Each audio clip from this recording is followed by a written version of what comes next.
जी से मिलना है। देखो भैया जी ने भी किसी को भी अंदर जाने से मना है, तो बाद में आना। भाई आप लोग समझ नहीं रहे, डाक रुकी हुई है। अगर इन कागज पे सिग्नेचर नहीं हुए ना तो परमिशन रुक जाएगी।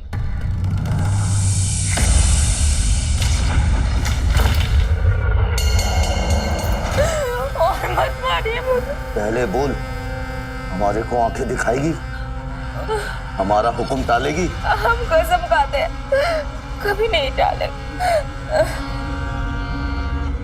क्या बे, टेलर देखने आयो? चला जा, तुझे पूरी पिक्चर दिखाते हैं। ये पेपर्स अर्जेंटली दिल्ली भिजवाने हैं, सिग्नेचर चाहिए थे।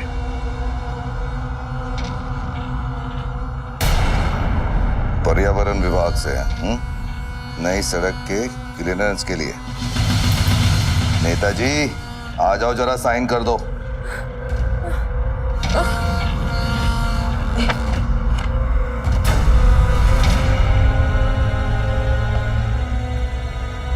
लो साइन करो।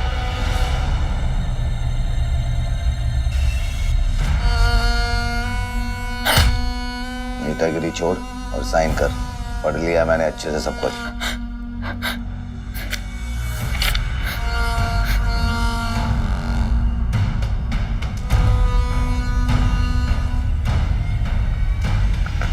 ले, डाक रुकी होगी ना, जा। थैंक यू मैडम जी।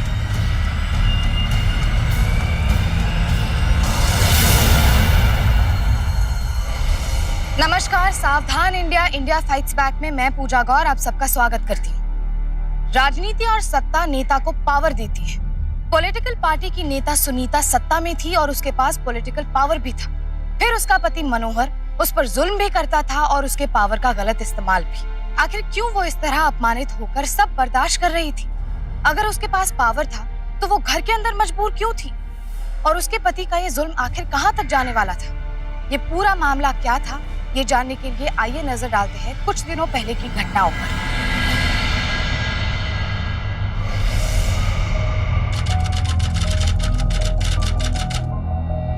बस मैडम जी, अब एक एनवायरनमेंट मिनिस्ट्री का नोट है, आपके सिग्नेचर लगेंगे। बाकी का काम लौटने पर अब और देर की तो दिल्ली की फ्लाइट मिस हो जाएगी। नमस्ते भैया जी। तेरे भैया जी को तेरी भाभी से बात करनी है अकेले में, प्राइवेट, मियां बीबी वाली।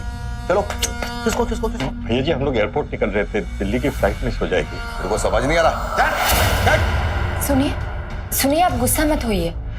वो क्या है ना, दिल्ली से बुलावा आया है पार्टी हाई कमान का, कुछ आंदोलन हुआ है। वो जंगल में से जो रास्ता निकला था ना, उसे लेकर आदिवासी खड़े हो गए। पर्यावरण विभाग के कार्यकर्ता से मीटिंग है। तो मिल लेते हैं। पार्टी ऑफिस वालों को बोलो कि हवाई जहाज की 2 टिकटें करवा दे। वैसे भी हमने जहाज में कभी प्यार तो किया ही नहीं, ये कसर भी पूरी हो जाएगी। वो उन्होंने कहा कि हमारे और मिश्रा जी की टिकट बनी है। वो कह रहे थे प्रोटेस्ट का मामला है, आपके ऊपर मर्डर केस दर्ज है, आप नहीं जाओगे तो ही अच्छा है।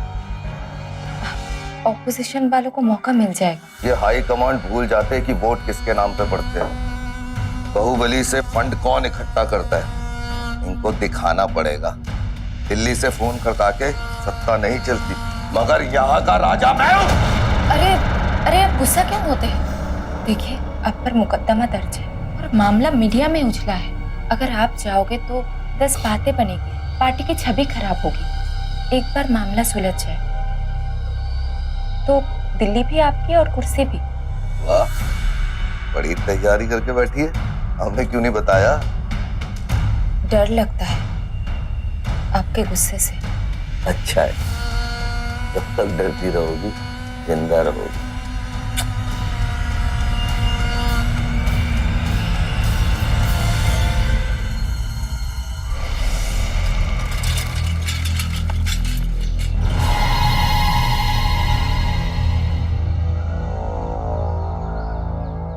माँ, आप कहाँ जा रही हो? बब्बू, बेटा मैं काम से दिल्ली जा रही हूँ। तो हम भी साथ में आएंगे। अरे, तो कैसे आएगा? अरे क्या कह रहे हो बबलू बेटा? तुम्हारी माँ नहीं, हमारी जोरू भी नहीं। ये तो एक बहुत बड़ी नेता है। नेता समझे, उनको बहुत बड़े काम है। और सुन, जा, तुझे तेरा फर्ज बुला रहा है। बेटा मैं तुम्हारे लिए बहुत कुछ लिखवाऊंगी, ठीक है?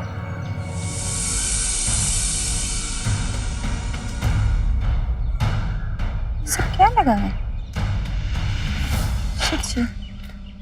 इधर आ। बैठ। देश की सेवा करने जा रही है तेरी माँ, और हम बैठ के गुल्ली डंडा खेलेंगे। आप हमें क्यों ताना मारते रहते? हम क्या खुद खड़े हुए थे इलेक्शन में?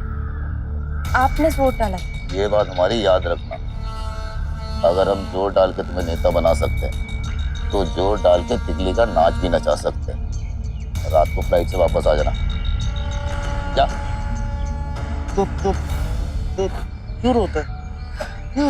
दागी नेताओं पर जब इलेक्शन में खड़े होने पर बैन लग जाता है तो वो सत्ता से दूर नहीं रहना चाहते। इसलिए कई नेता अपनी पत्नियों को पॉलिटिक्स में शामिल कर लेते हैं ताकि किसी तरह सत्ता पर उनकी पकड़ बनी रहे। अब यही हाल मनोहर का भी था।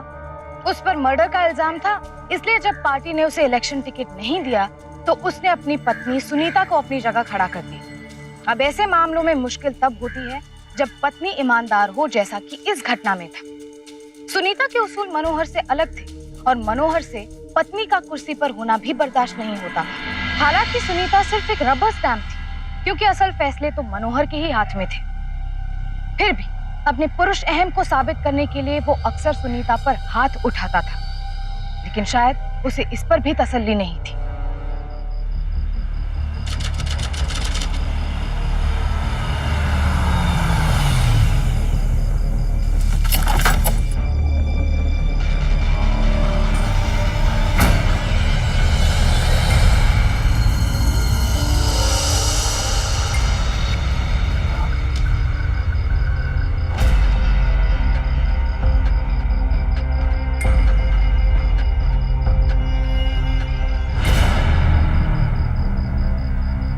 नमस्ते नेताइन जी। ये सब सजावट किस लिए है? आपके भैया कहाँ हैं? भैया जी तो बहुत बिजी है अंदर। और उन्होंने कहा है कि उन्हें तंग न किया जाए।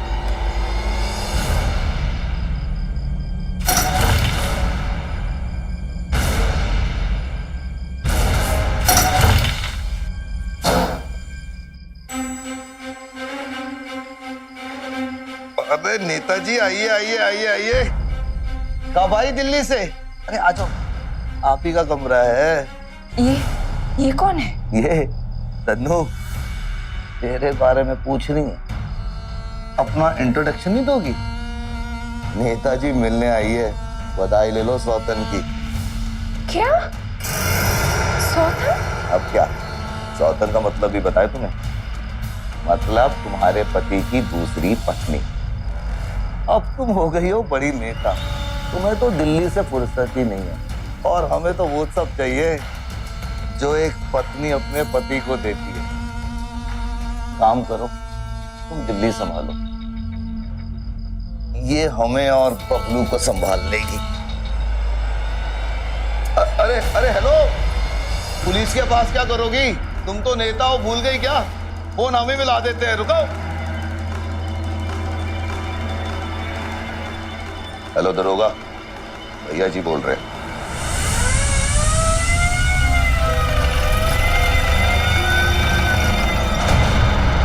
भैया जी राम राम, कैसे हैं? अचानक आपने याद किया? भैया जी ने नहीं, तुम्हारी भाभी ने।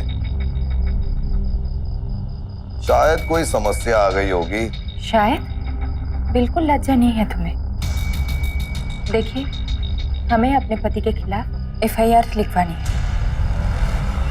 भैया जी के खिलाफ? हाँ, इन्होंने हमारे रहते दूसरी शादी कर ली। हमें इन पर केस करना है। आप ये कैसे कर सकती हैं? नहीं नहीं, आप ऐसा बिल्कुल नहीं करेंगे। आप नेता हैं, इज्जत है आपकी। तो हम जैसे कह रहे हैं वैसा कीजिए। तन्नो जल्दी आ।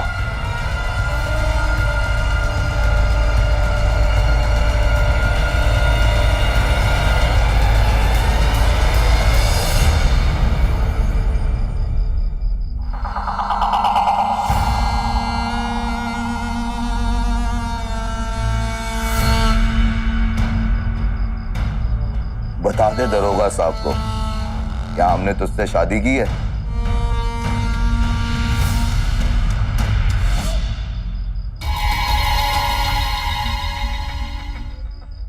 देख लिया दरोगा, इसे तो हम अपने मनोरंजन के लिए लेकर आए थे और इसमें इसकी हाँ भी शामिल थी। पूछ ले, मर्जी थी ना तेरी। क्या तनु, हमने तुमसे कोई शादी का वादा किया था क्या? ये इसे डरा धमका के झूठ बुलवा रहे हैं। हमारे सामने इन्होंने। क्या है दरोगा साहब, तुम्हारी ये जो भाभी है ना, बहुत दिल्ली जाती है। दिल्ली में बहुत गर्मी है, इसलिए तेरी भाभी के दिमाग में गर्मी चढ़ गई है। जा दरोगा, चौक से गन्ने का रस लिया ताकि दिमाग ठंडा हो जाए इसका। देखिए, हमने खुद अपने आंखों से देखा था। ये जो लड़की है ना, ये शादी के कपड़ों में थी। पूरा घर सजा हुआ था जैसे कि कोई पार्टी हुई। हाँ, तो हुई थी पार्टी। बबलू बेचारा, हमारा बेटा, अपनी माँ के लिए तड़प रहा था, इसलिए उसका मन बहलाने के लिए दी थी पार्टी। दरोगा साहब, इसमें कोई गुनाह तो नहीं है ना? इंस्पेक्टर साहब, महाराज जाते हैं, भूख और प्यास तो लगती है। अब आप इनके खिलाफ एक कंप्लेंट लिखिए, क्योंकि अपने पति को संतुष्ट नहीं कर पाती। चलो, अब आप यहां से जाइए, मियाँ बीवी का मामला है, खुद निपटा लेंगे, हैं? चलो चलो चलो चलो चलो चलो चलो। सुहाग रात तो अभी बाकी है और कल सुबह बजेगी तुम्हारी बैंड।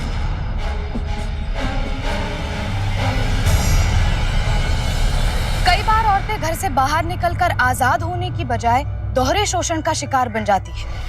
घर के बाहर काम का बोझ और घर के अंदर परिवार की जिम्मेदारियां पूरी करने का प्रेशर और ऊपर से पति को खुश रखने की शर्त। मनोहर सुनीता को राजनीति में तो इस्तेमाल कर ही रहा था, साथ ही घर के अंदर उसने उस पर पत्नी और मां होने की जिम्मेदारी पूरी ना करने का इल्जाम लगा दिया और अब वो दूसरी औरत को भी घर ले आया था। सुनीता हर तरफ से पिस रही थी और हर लेवल पर टॉर्चर हो रही थी।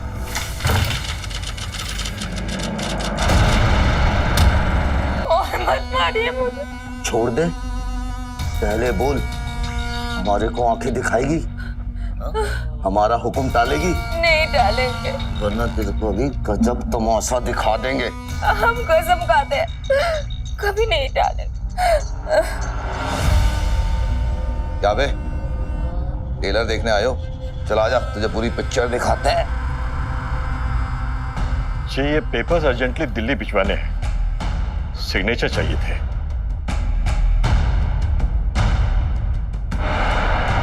पर्यावरण विभाग से नई सड़क के क्लियरेंस के लिए। ला, पेन दे। जी। नेताजी, आ जाओ, जरा साइन कर दो।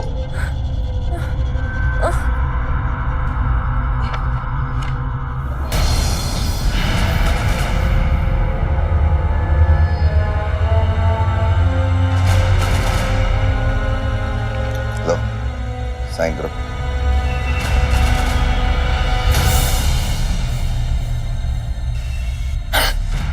नेतागिरी छोड़ और साइन कर। पढ़ लिया मैंने अच्छे से सब कुछ।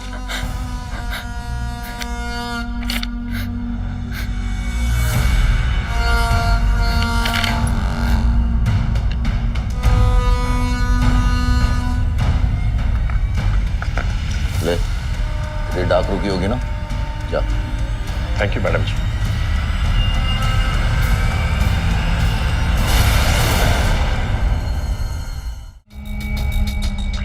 जल्दी लौटूंगा मेरी जान।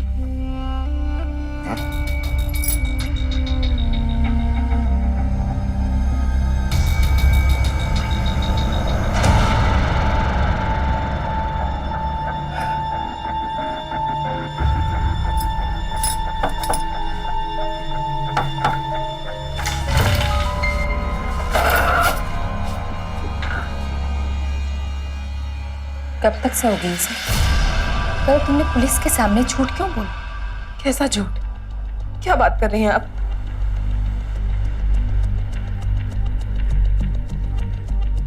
हम अपने पति को अच्छी तरह से जानते हैं। उसने तुम्हें धमकाया है। देखो, अब भी समय है। तुम पुलिस को बता दो कि उसने तुम्हें मारने का डर दिखाकर यहाँ लाए हैं। इस नरक से बच जाओगे। जब जानती हो हमें ये बता दो कि कैसे कह दें हम हमारे माँ बाप भैया सबको मार देंगे वो। कुछ नहीं होगा। एक बार पुलिस इन्हें जेल ले जाएगी तो ये तुम्हारा कुछ नहीं कर पाएंगे। फिर हम है ना। आप सच कह रही हो? आप हमारी मदद करोगी भागने में? तुम घबराओ मत। तुमने एक बार पुलिस को बयान दिया तो ये कुछ नहीं कर पाएंगे। पुलिस? नहीं, ये हमसे नहीं होगा। हम ये नहीं कर सकते। आप हमें माफ कर दीजिए।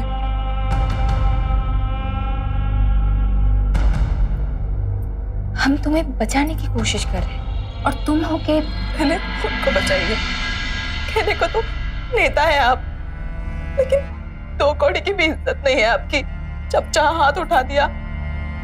सालों से पिट रही है ना आप, तो खुद क्यों नहीं बता देती पुलिस को सब कुछ? ये सब आप इसलिए कर रही है ना क्योंकि सौतन बर्दाश्त नहीं है आपको। सच बात तो ये है, आप हमारे कंधे पे बंदूक रखकर चलाना चाहती है। नेता होकर भी उनका कुछ कर नहीं पाई आप, और हमें ज्ञान देने चली हैं। आप हमारी मदद नहीं कर सकती हैं। हमें माफ कर दीजिए, रहने दीजिए आप। देखो, तुम्हारी बातों में सच्चाई है, लेकिन एक और सच्चाई है। तुम्हें इस घर से जाना होगा।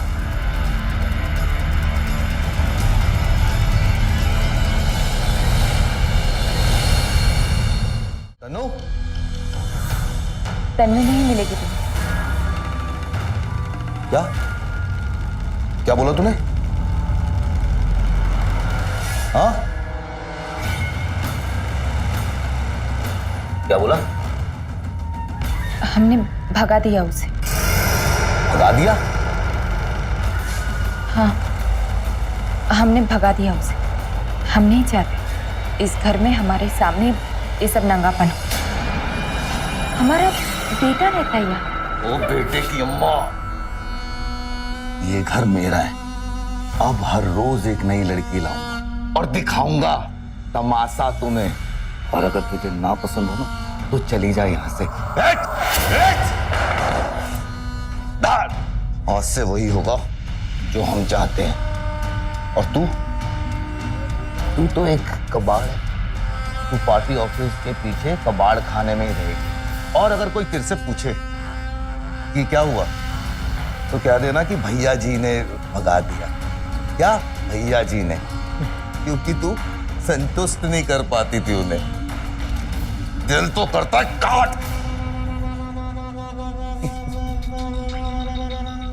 अगर हमने तुम्हें मार दिया तो साइन कौन करेगा है? एक बारी हमारे चार्ज कर जाए तो तेरा तेवर डिस्चार्ज कर देंगे। सुनीता को अब तक अपनी ताकत का अंदाजा नहीं था। जो उसके पास था वो मनोहर पाना चाहता था।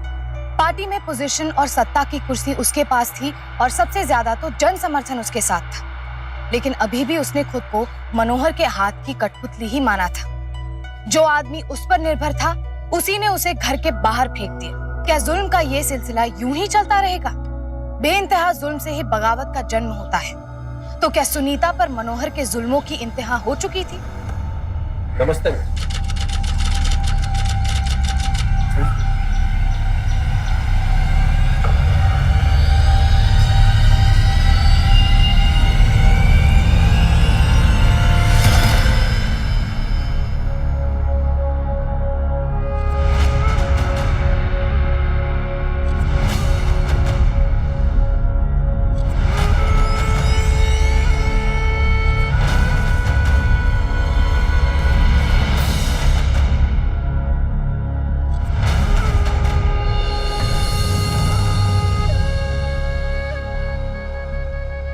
नमस्ते मैडम जी, माफ कीजिएगा थोड़ी देर हो गई। दरअसल पता नहीं था कि आप ऑफिस भी आ जाएंगी।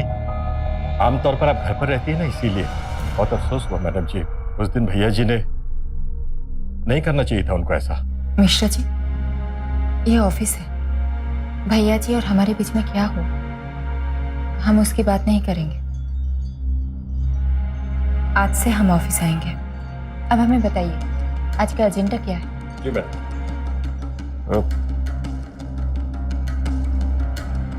रघुवीर कंस्ट्रक्शन के मालिक आपसे मिलना चाहते हैं। आप कहें तो टाइम फिक्स कर दूं?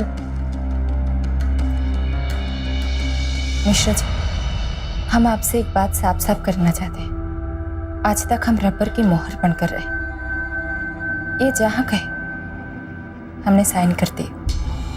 हमें बहुत कुछ नहीं पता है, इसलिए आप हमें मीटिंग से पहले विस्तार से बताइए कि किस बारे में बात होने जा रही है, ताकि हम समझ सकें।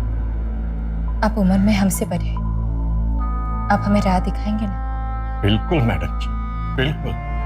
बहुत कुछ ऐसा यहाँ है जो होना चाहिए पर होता नहीं, क्योंकि जिनके पास ताकत है उसका इस्तेमाल नहीं करते। आप हमें रास्ता दिखाइए।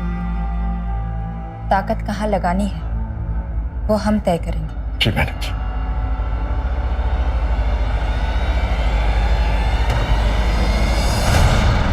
सब खैरियत? आज मैडम का कार्यक्रम बहुत व्यस्त है, आपसे इंतजार कर रही है। आइए।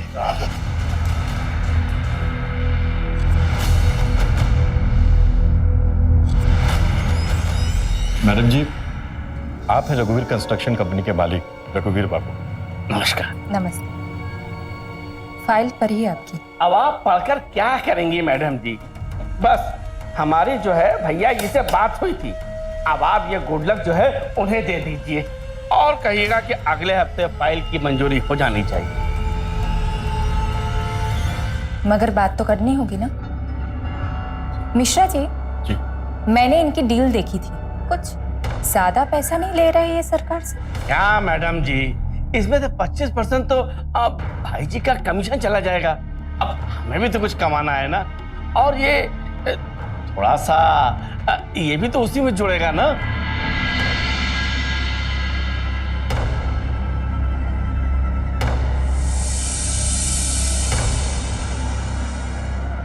इसमें कितना है? पूरे 10 लाख।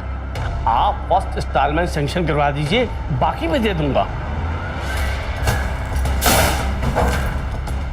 एक और बजट दीजिए। जी 25% कम है, सैंक्शन हो जाएगा बिना कमीशन।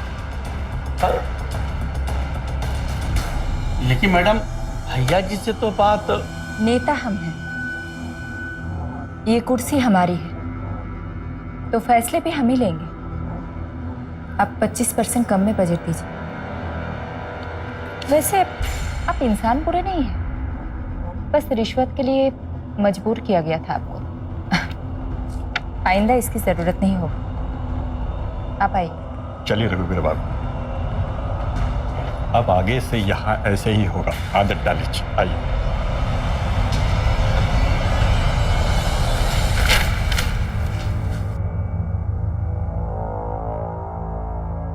काम आपने बिल्कुल ठीक किया मैडम, बस थोड़ा ध्यान रखिएगा, इससे बहुत से लोग नाराज हो जाएंगे आपसे। ज्यादा लोगों को फायदा भी तो होगा ना। अब हमारे पास खोने को कुछ भी नहीं, कम से कम जनता को तो कुछ मिले।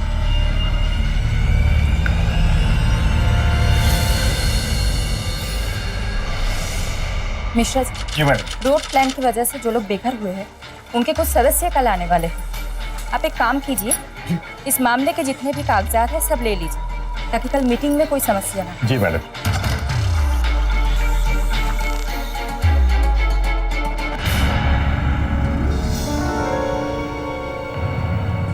मैडम जी, जो कंस्ट्रक्शन वर्क चल रहा है ना, उसके बारे में पर्यावरण विभाग से कुछ गाइडलाइंस आई, आप जरा देख लीजिए। ठीक है, हम देख के आपको बता दें। जी मैडम जी। नमस्ते भैया जी। नमस्कार मैडम जी। पिछले 15 दिनों में 7 करोड़ का प्रोजेक्ट सैंक्शन किया है आपने, जिसमें हमारा बनता है 25%, 1 करोड़ 75 लाख। ठीक? ये आपका हिसाब, हमारा नहीं। अपना ही हिसाब तो लेने आए हैं। कहाँ रखे पैसे मैडम जी? जल्दी बताइए कहाँ रखे। हमने कोई पैसे नहीं लिए। ओए होए होए होए मैडम जी, अब आप हमें खेलना सिखाएंगी? आप एक रबड़ की मोहर हैं, अभी ठप्पा लगाइए, ठप्पा। तमीज से। नेता हम हैं, आप नहीं। शाबाश, अब आप हमें आंखें भी दिखाएंगे। तुम्हें क्या लगता है ये सब करने से आला कमान की नजरों में चढ़ जाएंगी? जूते पड़ेंगे, जूते, समझी? जूते, और पहला तो हम ही निकाल के गलती मत मारेंगे। करना, राजकार्य में बाधा डालना और घरेलू हिंसा के लिए गिरफ्तार करवा देंगे आप। शाबाश, अब तुम अपने पति को भी गिरफ्तार करवाओगी, हैं?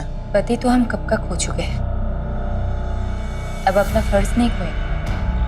अब देखते हैं आपका फर्ज और नेतागिरी की पावर कैसे रोकती है हम।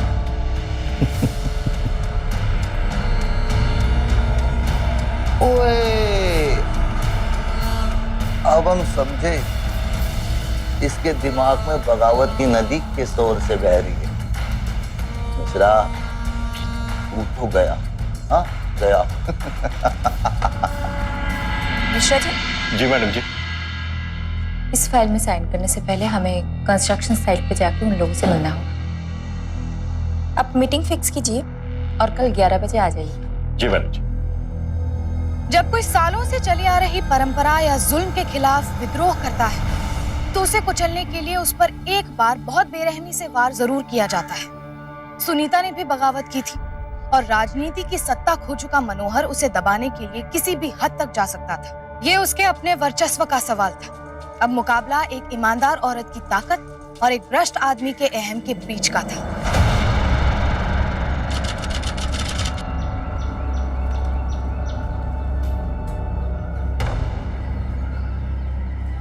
मिश्रा जी कहाँ रह गए?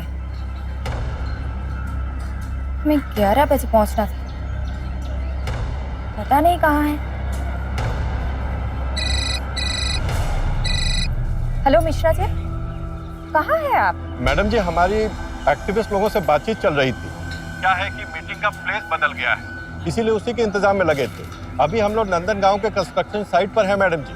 आप भी यहीं आ जाइए, कॉन्ट्रैक्टर लोग भी यहीं मिल जाएंगे। ठीक है मिश्रा जी, हम आते हैं। जी जी मैडम जी।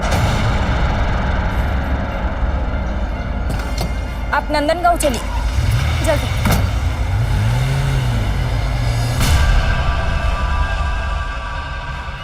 मिश्रा जी, एक्टर तो बहुत अच्छे हैं आप। आप जाके खाना खा लीजिए।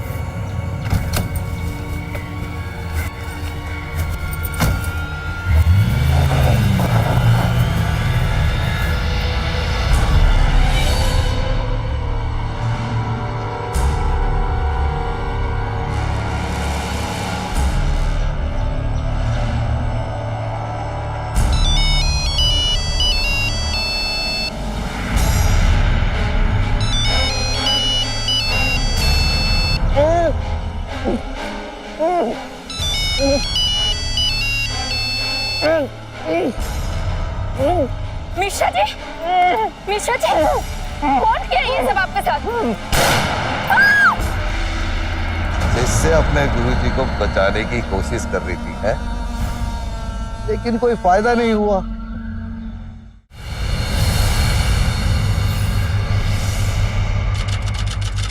बेटा चलिए, दूध पीजिए, चलिए चलिए चलिए। भैया जी ने इस पेपर पर साइन करने को बोला है। रख के जाओ, हम बाद में देखते हैं। लेकिन भैया जी ने अभी मंगवाया, पैसे उन तक पहुंच चुके, आप बस फाइल पास कराने का मोहर लगाइए।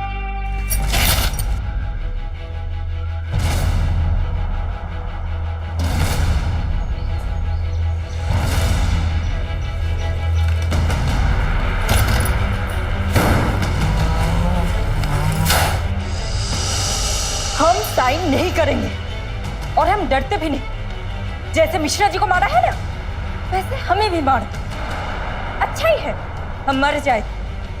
नेता मरेगी तो जांच तो होगी ना, तुम्हारा सच तो सामने आएगा। किसने कहा कि हम तुझे मारेंगे? तुझे तो अभी बहुत जीना है। वैसे एक बात बोले, आजकल बड़ी तीखी हो गई है।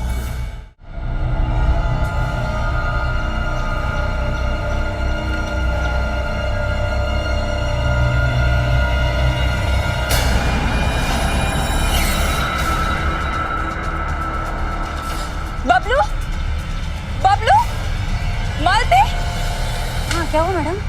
बबलू कहाँ है? कहीं दिख नहीं रहा। अरे वो तो अभी बाहर ही खेल रहा था, मैं तो ग्लास रखने अंदर गई थी। तुम अंदर देखो, मैं बाहर देखती हूँ। जी मालकिन। बबलू, बबलू, बबलू। बबलू चाहिए? साइन कर दे। आजा आजा।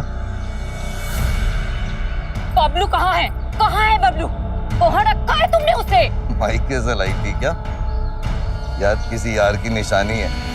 मेरा भी बेटा है, सुरक्षित है, और तब तक सुरक्षित रहेगा जब तक कि तू हमारे कहने पे साइन करती रही। ले साइन कर साइन। चल तुझे अब एक ऑप्शन देते हैं, हाँ? साइन कर दे या रिजाइन कर दे।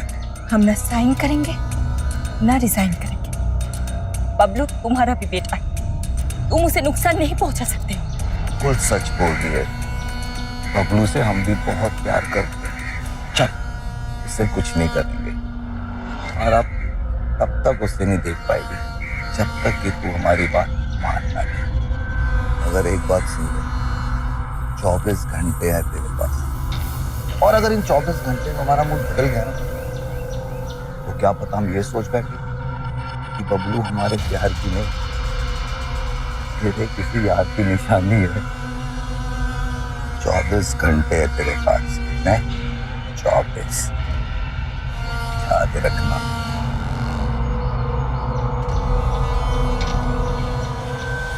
मनोहर सुनीता के राइट हैंड यानी पीए मिश्रा जी का खून कर चुका था और अब उसने सुनीता के बच्चे को भी अपने कब्जे में कर लिया था। सुनीता को अकेला करने के बाद उसने उसकी सबसे कमजोर नब्ज दबा दी थी। अब देखना यह था कि क्या सुनीता अपने बच्चे के लिए कमजोर पड़ जाएगी, क्योंकि मनोहर को इस बात का पूरा यकीन था। पहले उन्होंने मिश्रा जी का खून किया, तब भी हमने सरकारी कागज पर साइन नहीं किया, तो उन्होंने बबलू को उठा लिया। कुछ कीजिए। भैया जी बहुत शातिर खिलाड़ी हैं, उनके खिलाफ कोई सबूत नहीं बनता। Excuse me. हेलो जी सर। No sir. जी हाँ मेरे सामने बैठी हैं। जी राइट सर, थैंक यू। जानती हैं किसका फोन था? आपकी पार्टी के हाई कमान का। कह रहे थे भैया जी के बारे में शांत रहें। ठीक भी है, ना मर्डर प्रूव होता है और ना किडनैपिंग। क्या हुआ अगर आपने साइन नहीं किया? कल कोई दूसरा साइन कर देगा आपकी जगह, और यही सिस्टम है। कमाल है, आपके जैसे सीनियर पुलिस ऑफिसर ऐसा कह रहे हैं। हम लोगों के भले के लिए कुछ करना चाहते हैं। लोगों को भला कहाँ चाहिए मैडम? जो शराब की एक बोतल और 100 रुपए के नोट के लिए वोट देते हैं, उनका भला कौन करेगा? अच्छा होना कई बार बहुत बुरा साबित होता है।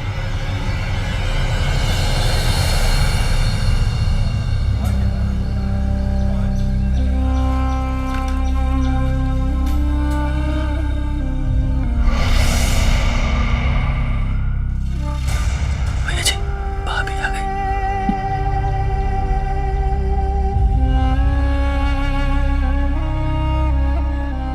वक्त की बड़ी पाबंद है हमारी पत्नी। 24 घंटे में भी अभी 24 मिनट बाकी है।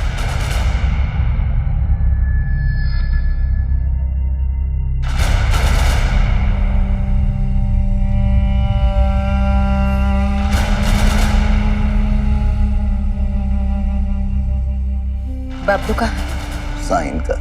ब्लैकमेलिंग है। धंधा ब्लैक, आदमी ब्लैक, तो ब्लैकमेलिंग तो करेगा ही ना। हमें डराने के लिए तुमने पहले मिश्रा जी का खून किया, फिर बबलू को उठवाया। हाँ किया। साबित कौन करेगा?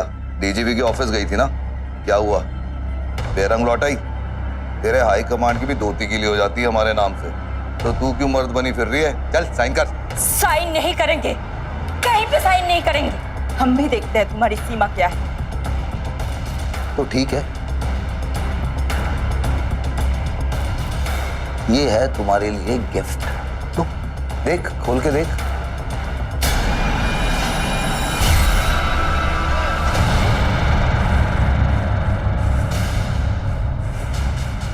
मैं तुझे फंसाऊंगी, मैं तुझे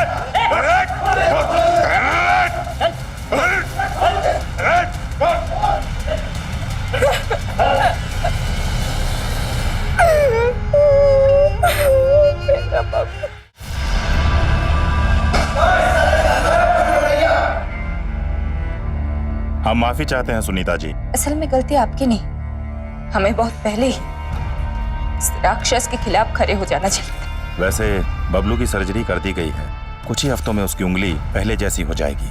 और आपका बहुत बहुत शुक्रिया, आपने मुझे मेरा फर्ज याद दिलवाया। Thank you very much. आपके बीवी बच्चे हैं सर, लेकिन प्रदेश में औरों की बीवी बच्चों की रक्षा भी आप ही का दायित्व है। अब मुझे देखिए, मुझे मारे जाने का डर है, मेरा बेटा किडनैप्ड है, फिर भी मैं आगे बढ़ी। आपको पता है ये भैया जी जैसे लोग इतने शक्तिशाली क्यों हैं? क्योंकि आपके जैसे लोग अपनी ताकत का इस्तेमाल ही नहीं करते। अगर आप इन पे वार नहीं किए तो ये लोग आप लोगों को कुत्ता बना के घुमाएंगे। ठीक है मैडम, हम आपकी मदद करेंगे। कुछ नहीं उखाड़ पाओगे तुम लोग मेरा, कुछ नहीं। अब तुम्हारा कुर्सी का किस्सा खत्म हो चुका है। पहले मैं तुम्हारी कठपुतली थी, लेकिन अब नहीं। एक औरत तब तक कमजोर है जब तक वो जवाबी हमला नहीं करती। अब तक तुम मुझ पर, मेरे औरत होने पर थूकते थे, अब मैं थूकती हूँ तुम्हारे ऊपर।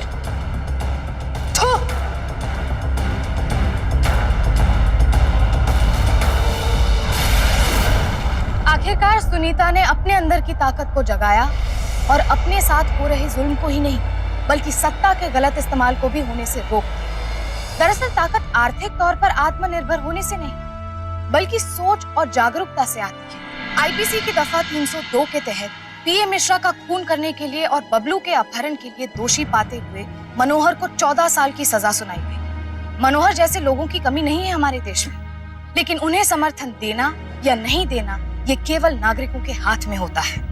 हर क्षेत्र की तरह भ्रष्ट लोग राजनीति में भी है, लेकिन उन्हें पहचानना नागरिकों की जिम्मेदारी है। इसलिए सावधान रहिए मनोहर जैसे नेताओं से जो लोगों के समर्थन का इस्तेमाल अपने फायदे के लिए करते हैं। फिर होगी आपसे मुलाकात एक और ऐसी सच्ची घटना के साथ। तब तक सावधान इंडिया, इंडिया फाइट्स बैक।